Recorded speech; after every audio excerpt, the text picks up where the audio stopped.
Hello सलाम नमस्ते सत श्री अकाल दोस्तों, मैं हूं नितेश सिंह। आप देख रहे हैं technical navigator YouTube channel and as promised मैं एक और टॉपिक लेके आया हूं इस वीडियो में रिलेटेड टू वेब 3.0। तो अगर आपको वेब 3.0 के बारे में नहीं पता, जानकारी नहीं है, तो आप मेरी लास्ट वीडियो वेब 3.0 के ऊपर जो है वो देख सकते हैं। एंड उसी वीडियो में मैंने एक टर्म बोला था NFT।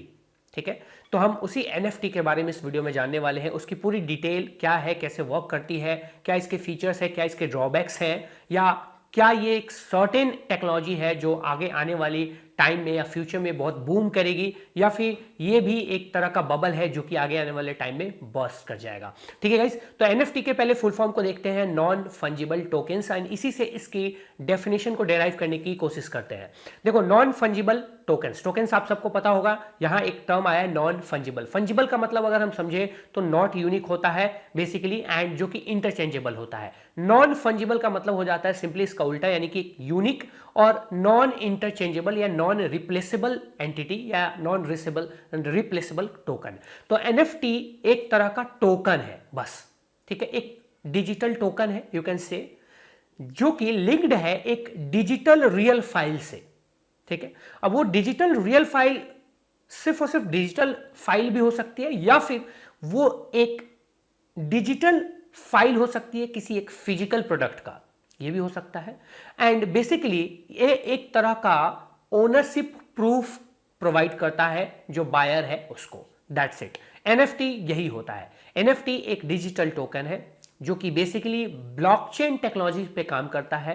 एंड इसलिए मैंने इसको वेब 3.0 में आपको बताया था एंड आपको समझाया था कि NFTs या फिर डिसेंट्रलाइज्ड फाइनेंस, ये सब वेब 3.0 के पार्ट्स हैं। ठीक है, नाउ अब ये NFT जो है ये basically you can say is a part of Ethereum blockchain, but other blockchains भी इसको सपोर्ट करते हैं। ठीक है, अदर देन इथेरियम ब्लॉकचेन। तो ब्लॉकचेन टेक्नोलॉजीज के ऊपर काम कर रही है ये नॉन फंजिबल टोकन्स, यानी कि डिसेंट्रलाइज्ड है एंड यहां पे कोई एक बंदा इस टेक्नोलॉजी को ओन नहीं करता है, देयर इज अ कम्युनिटी। अब ये NFT के बारे में थोड़ा हम अच्छे से समझते हैं कि एक्चुअली ये क्या है। मतलब देखो, कोई भी डिजिटल प्रोडक्ट, डिजिटल आर्ट, चाहे वो डिजिटल कोई आर्ट हो गई, चाहे वो कोई म्यूजिक हो गया, चाहे वो कोई मूवी हो गई, चाहे वो कोई इमेज हो गया, चाहे वो कोई जिफ हो गया, चाहे वो किसी तरह का स्टिकर हो गया, जैसे टेलीग्राम के स्टिकर्स होते हैं, ये सब as a NFT we can sell और वी कैन बाय। ठीक है, अब हम क्यों सेल करेंगे, हम क्यों बाय करेंगे, इसका भी मैं आपको पूरा डिटेल आपको समझाता हूं। ठीक है, देखो, let's suppose you are the owner of an art. आप एक आर्ट के ओनर हो, आप क्रिएटर हो। ठीक है, तो आप उस आर्ट को, जैसे कि आप उस आर्ट को कैसे सेल कर सकते हैं, या तो आप उसके लिए कोई ऑक्शन रखेंगे, किसी एक म्यूजियम में जाके कोई ऑक्शन रखते हैं, या कहीं पे भी किसी प्लेस पर ऑक्शन रखेंगे। एक डिजिटल पेंटिंग है, मान लो, सॉरी, एक पेंटिंग है, रियल पेंटिंग है, तो आप उसको ऑक्शन में सेल कर देंगे। जैसे ही आप उसको सेल करेंगे गाइज, तो जो बायर होगा वो उसको एक प्राइस पे बाई कर लेगा, परचेज कर लेगा, एंड उसकी पूरी जो जो वो पूरी पेंटिंग, जो आर्ट है, वो पूरी उसकी हो जाएगी टोटली। उसको उसके साथ कुछ भी कर सकता है, वो उसका पूरा उसका उस पे राइट हो जाएगा। ठीक है, फर्दर यहाँ पे जो आर्टिस्ट हुआ उसको क्या हुआ, उसको एक बार पैसे मिले उस आर्ट के एंड दैट्स इट। वो अब उसकी वो डुप्लीकेट अगर बनाता है तो उसकी वैल्यू उतनी नहीं रह जाएगी जितनी एक real original piece of art की होगी। ठीक है, जैसे कि मोनालिसा पेंटिंग आपने देखा होगा, तो अगर वो ओरिजिनल पेंटिंग है एक पेंटिंग, तो उसकी वैल्यू लाइक मिलियंस बिलियंस, मतलब अनवैल्यूएबल, प्राइसलेस है वो। बट अगर मोनालिसा पेंटिंग्स के ही डुप्लीकेट्स बना बना के सेल की जाए तो उसकी कोई वैल्यू नहीं होगी। तो यहां पे अगर कोई आर्टिस्ट है, वो अपने आर्ट को बेचता है, सेल करता है, तो उसको एक बार पैसे मिले एंड दैट्स इट, वो आर्ट किसी और की हो गई।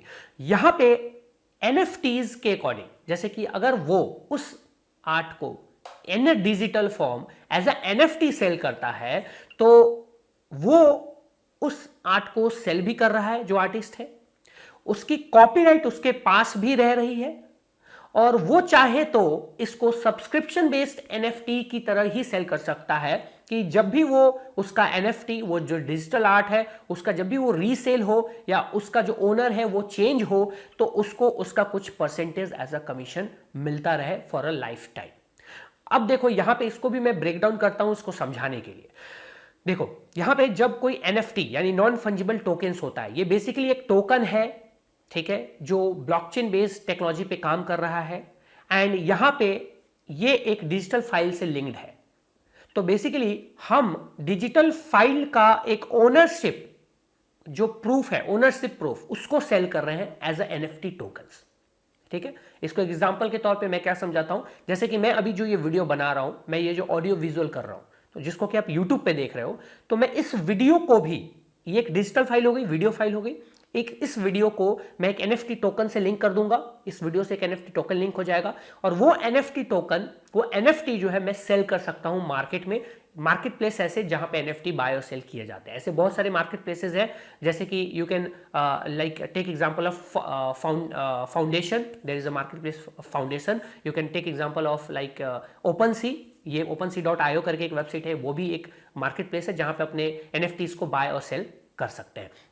ठीक है, तो मैंने ये वीडियो फाइल सेल कर दिया। अब आपका क्वेश्चन ये होगा कि भाई आपकी वीडियो फाइल कोई क्यों बाय करेगा, क्यों कॉस्टली बाय करेगा? ऑब्वियसली मेरी वीडियो फाइल कोई बाय नहीं करेगा, because it is not a unique product, या फिर कोई ऐसा कुछ बहुत बड़े ब्रांड का नहीं है, या फिर बहुत बड़े किसी आर्टिस्ट का नहीं है। बट अगर यही वीडियो, लेट्स सपोज यही वीडियो अगर बीटीएस जो है वो प्लान कर रहे हैं कि वो अपना एक कोई वीडियो या पार्ट ऑफ वीडियो सेल करे एज ए एनएफटी, तो they can sell it in millions और इन बिलियंस, बिकॉज बीटीएस फैंस जो है, या बीटीएस के जो कलेक्टर्स हैं, जो बीटीएस के फुटेज को या वीडियोस को कलेक्ट करने की शौक रखते हैं, वो उसको बाय कर सकते हैं। इसको एक और एग्जांपल से, मैं एग्जांपल्स के थ्रू ही समझाऊंगा एनएफटी को, ज्यादा अच्छे से आपको समझ में आ जाएगा।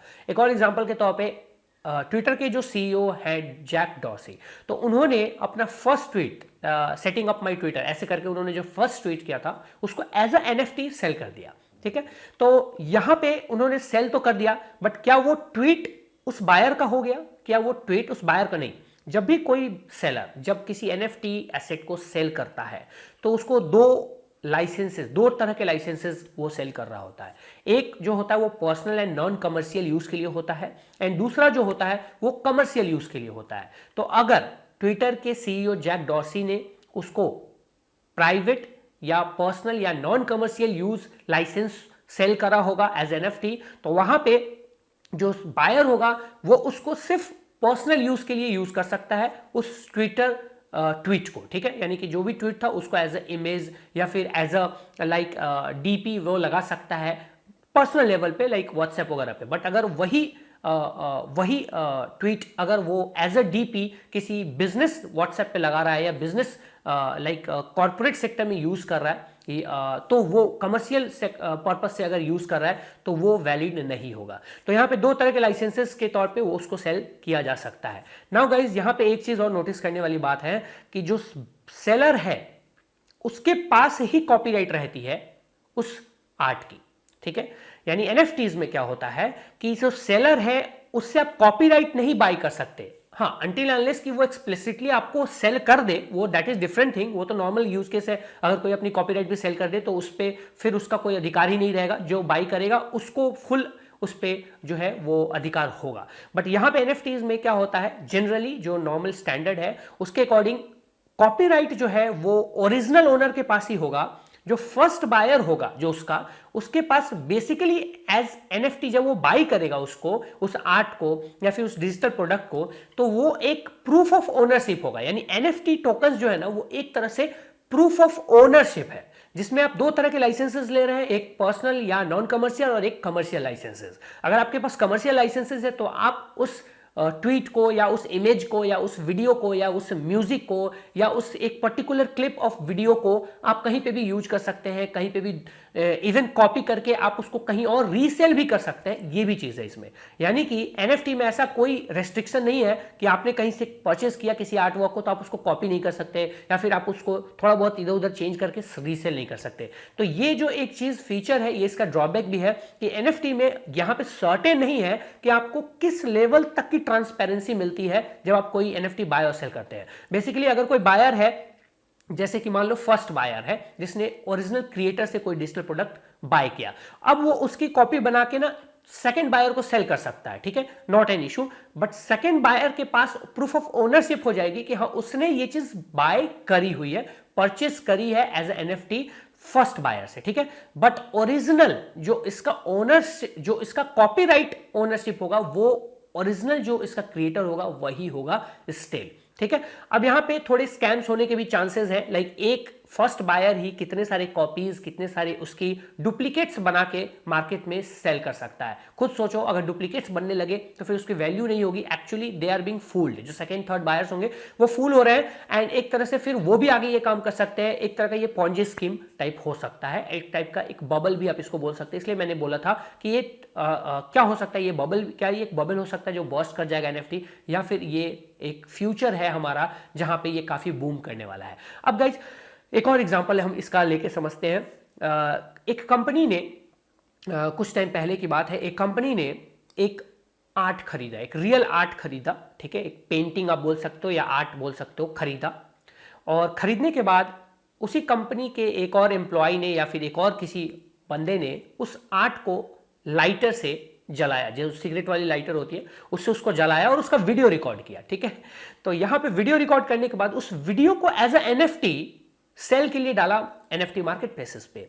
तो यहां पे एक फिजिकल प्रोडक्ट को, एक फिजिकल आर्ट को एक डिजिटल आर्ट में या फिर एक यू कैन से एक डिजिटल फाइल में कन्वर्ट कर दिया गया, जो कि एक वीडियो फाइल हो गई जिसमें उस आर्ट को जलाया जा रहा है और उसको एज ए एनएफटी सेल के लिए डाल दिया गया मार्केट प्लेस पे। यानी फिजिकल गुड को, फिजिकल प्रोडक्ट को एक डिजिटल लाइक टोकन में कन्वर्ट कर दिया गया, एनएफटी में कन्वर्ट कर दिया गया और उसको सेल के लिए डाल दिया गया। तो इस तरह की भी चीजें हो रही है एनएफटी मार्केट प्लेस में। तो ये काफी ज्यादा अजीब सा चीज भी है, इंटरेस्टिंग भी है, एंड एक्चुअली कोई भी सर्टेन नहीं, जैसे एनएफटी बायर्स और सेलर्स भी है ना, उनको भी एग्जैक्टली बहुत कुछ पता ही नहीं है कि एक्चुअली इसमें क्या क्या उनको एक फीचर मिल रहे हैं, बेनिफिट्स मिल रहा है। अब देखो, एक एज अ आर्टिस्ट इसमें दो चीजें, एक आप आर्टिस्ट हो यानी कि एक आप क्रिएटर हो और एक बायर हो। तो आर्टिस्ट को फायदा ये है कि वो subscription based NFTs, subscription based type से भी बेच सकता है, सेल कर सकता है। लाइक जब भी कोई उसका एनएफटी फर्स्ट बायर से सेकंड बायर खरीदे, थर्ड बायर खरीदे, जब भी उसका रीसेल होता जाए तो उसको कुछ उसका कमीशन परसेंटेज मिलता जाए, एंड इसका ये उसका फायदा है।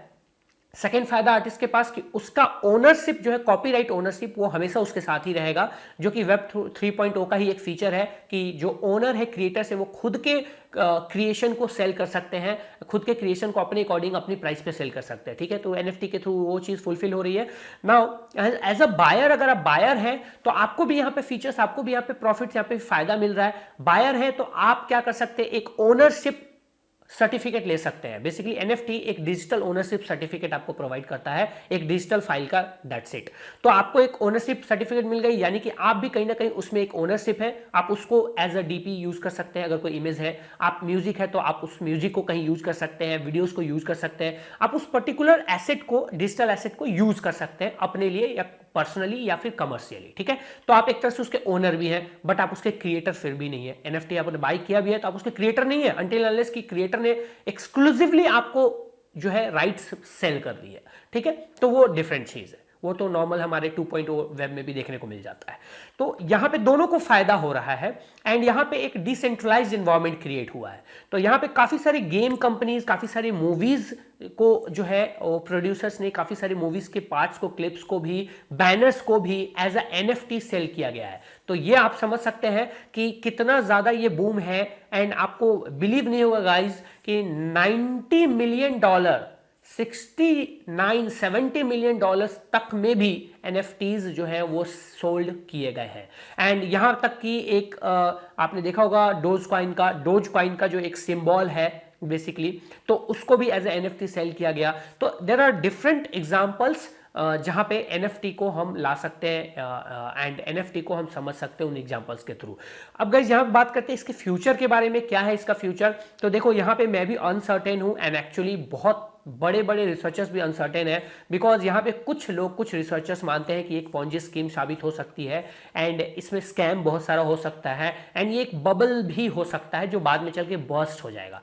कुछ लोग इसको future of technology, blockchain technology मानते हैं, वेब 3.0 का एक बहुत ही ज्यादा एक इंपॉर्टेंट एसेट मानते हैं, एंड ऐसा मानते हैं कि आने वाले टाइम में हर एक को फ्रीडम होगा कि वो अपनी किसी भी तरह के डिजिटल आर्ट को सेल कर सकता है as an NFT, and they can earn some money, ठीक है। तो यहाँ पे ये फ्यूचर होल्ड करता है, डिफाइन करेगा इस चीज को कि actually this is very much booming industry और समथिंग और क्या, लाइक यूबीसॉफ्ट ने भी ट्राई किया था एनएफटी को इंटीग्रेट करने का अपने गेम्स में। वहां पे काफी ज्यादा जो है यूजर्स ने उसको यूजर्स से उनको नेगेटिव फीडबैक मिला था, जिसके बाद उन्होंने बेसिकली उस चीज को हटा ही दिया था। डिस्कॉर्ड ने भी एक ट्राई करा था बट वहां पे भी उसको भी रिजेक्ट कर दिया गया एंड वहां पे उन्होंने भी इस चीज को बंद कर। तो ऐसे ऐसे बहुत सारे प्रोमिनेंट बहुत सारी कंपनीज ऑलरेडी ट्राई तो कर रही हैं बट उनको कुछ अच्छा फीडबैक नहीं मिल रहा, कुछ अच्छा रिस्पॉन्स नहीं मिल रहा यूजर्स की तरफ से, तो they are just shutting it down.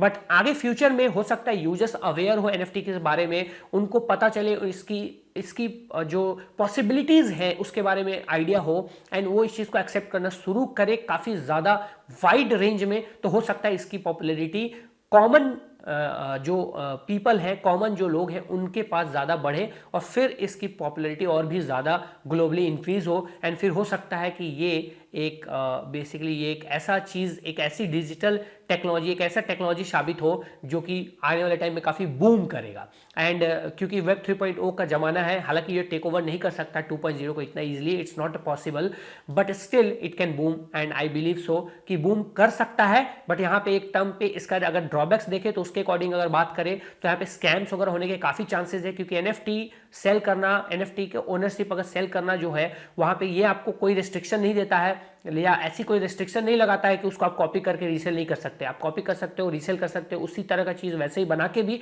आप रीसेल कर सकते हो। तो अब यहाँ पे क्वेश्चंस और भी है, बहुत लोगों के दिमाग में आ सकते हैं कि भाई ट्विटर के सीईओ का ट्वीट, फर्स्ट ट्वीट ऑलरेडी उसके ट्विटर पे अवेलेबल होगा, अगर उन्होंने राइट सेल नहीं की होगी तो फिर हम उसको एनएफटी में क्यों बाई करें? तो ये एक बहुत बड़ी क्वेश्चन है। इसका आंसर ये है अपनी अपनी इंटरेस्ट के ऊपर है। जैसे बहुत लोग चाहते हैं कि हम उस चीज के ओनर बन जाए, जैसे कोई एक यूनिक चीज है, कोई एक बहुत ही पॉपुलर चीज है, तो they want themselves to acknowledged as a owner of that thing. ठीक है, हो सकता है बाद में ट्विटर की वैल्यूएशन बहुत ज्यादा बढ़ जाए, बहुत ज्यादा पॉपुलर, और भी ज्यादा ट्विटर पॉपुलर हो जाए और भी ज्यादा कुछ चीजें उसमें आ जाए जिसकी वजह से उसकी वैल्यूएशन बहुत इंक्रीज हो जाए। तो हो सकता है ट्विटर के सीईओ के उस ट्वीट की वैल्यू एज ए एनएफटी बहुत ज्यादा फिर से इंक्रीज हो जाए। तो जो बायर होगा, फर्स्ट बायर, अगर उसके पास वो एनएफटी ऑलरेडी होगी लेट्स सपोज, तो वो उसको एक हायर वैल्यू पे, हायर प्राइस पे सेल कर सकता है। तो यहां पे एनएफटीज को बाय सेल भी किया जाता है, यानी कि आप बाय कर सकते हैं, उसको हायर प्राइस पे सेल कर सकते हैं। ऐसा भी हो सकता है कि उसकी प्राइस कभी बढ़े ही ना, या फिर वो कभी सेल हो ही ना, ऐसा भी हो सकता है।